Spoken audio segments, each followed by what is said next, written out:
দুর্নীতিমুক্ত বাংলাদেশ গড়ার যে জন আকাঙ্ক্ষা তার দিকে সরকারের যে কোনো মনোযোগ নেই। এক্ষেত্রে বোঝা যায় দুর্নীতি প্রতিরোধের প্রধান প্রতিষ্ঠানটিকে অচল করে রেখে বাজেট প্রণয়ন করতে যাচ্ছে সরকার। বাজেট বাস্তবায়নে কতটা দুর্নীতিমুক্ত থাকবে সেই প্রশ্নটা থেকে যায়। দ্বিতীয়ত বাজেটে ঘাটতি থাকছে প্রায় 2,35,000 কোটি টাকা। এত বড় ঘাটতি কিভাবে পূরণ করা হবে এবং বর্তমান আর্থিক সক্ষমতা এটি সামলাতে প্রস্তুত কিনা সেটিও প্রশ্ন থেকে যায়। এটা স্বাভাবিক হওয়ারই কথা, কারণ আমরা এই সরকারের যেই ইশতেহার দেখছিলাম এবং সেখানে যে এই কার্ড ওই কার্ড বিভিন্ন কার্ডের মাধ্যমে তারা সোশ্যাল সেফটি নেটে বাজেটটা এবার অনেক বেশি বাড়বে বলে আমাদের মনে হচ্ছে। আর্থিক কাঠামোর বড় ধরনের সংস্কার ছাড়া এত বড় বাজেট কিভাবে বাস্তবায়ন করা হবে তা এখনও পরিষ্কার না। প্রথমত রাজস্ব লক্ষ্যমাত্রা ধরা হয়েছে 6,95,000 কোটি টাকা, যা গত অর্থ বছরের তুলনায় রাজস্ব প্রবৃদ্ধি প্রায় 42%, যা অতীতের তুলনায় অত্যন্ত উচ্চ। নিকট অতীতে সর্বোচ্চ রাজস্ব প্রবৃদ্ধি ছিল 2011 সালে প্রায় 27%। ফলে বর্তমান কর প্রশাসনিক সক্ষমতা দিয়ে এই লক্ষ্য অর্জন বাস্তবসম্মত নয় বলে আমরা মনে করছি।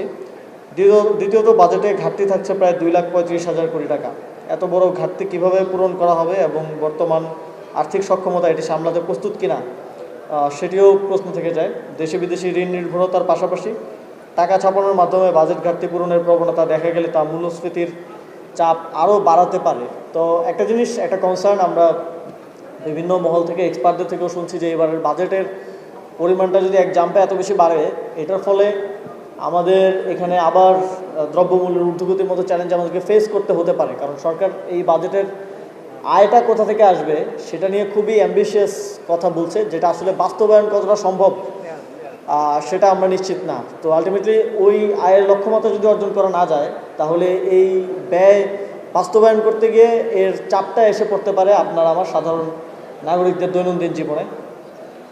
তৃতীয়ত রাজস্ব আদায়ে সরকারের পক্ষ থেকে বড় প্রতিশ্রুতির কথা শোনা যাচ্ছে, তবে বাস্তবায়নের কোনো সুস্পষ্ট প্রস্তুতি বা হোমওয়ার্ক দৃশ্যমান নয়। বর্তমান কাঠামো অপরিবর্তিত রেখে কিভাবে এত বড় রাজস্ব আহরণ করা হবে তা স্পষ্ট নয়।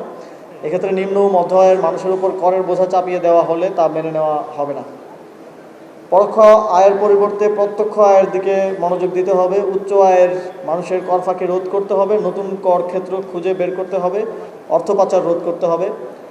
সরকারের উচিত ছিল একটি স্থিতিশীল কর্মসূচির মধ্যে থেকে বাস্তবসম্মত আয় অনুযায়ী ব্যয় নির্ধারণ করা, কিন্তু এখন ব্যয়কে কেন্দ্র করে কাল্পনিক আয়ের হিসাব দাঁড় করানো হচ্ছে। একটি নির্বাচন পরবর্তী সরকারের প্রথম বাজেট হওয়ায় জনগণের প্রত্যাশা ছিল রাষ্ট্রীয় সংস্কার, গণভোট ও কাঠামোগত পরিবর্তনের প্রতিফলন থাকবে, কিন্তু এখন পর্যন্ত সেই ধরনের কোনো দিক নির্দেশনা দৃশ্যমান নয়। বাকিটা আমরা বাজেট প্রস্তাবনাটা আসলে আমরা হয়তো জানতে পারবো। বর্তমান অর্থনীতির মৌলিক সংকটগুলো উচ্চ মূল্যস্ফীতি, কর্মসংস্থানের স্থবিরতা, বিনিয়োগ সংকট ও রাজস্ব ঘাটতি নিয়ে বাজেটের সুস্পষ্ট সমাধান রূপরেখা এখনও দেখা যাচ্ছে না, বরং ফ্যামিলি কার্ড, ফার্মার্স কার্ড বা খাল খননের মতো কর্মসূচি নিয়ে আলোচনা বেশি দেখা যাচ্ছে। সরকারের ক্ষমতায় আসার কয়েক মাস পার হলেও অর্থনীতির প্রকৃত অবস্থা নিয়ে কোনো পূর্ণাঙ্গ মূল্যায়ন বা প্রমাণভিত্তিক রিপোর্ট প্রকাশ করা হয়নি। ফলে নীতি নির্ধারণ কতটা বাস্তব তথ্য নির্ভর হচ্ছে তা নিয়েও প্রশ্ন রয়েছে।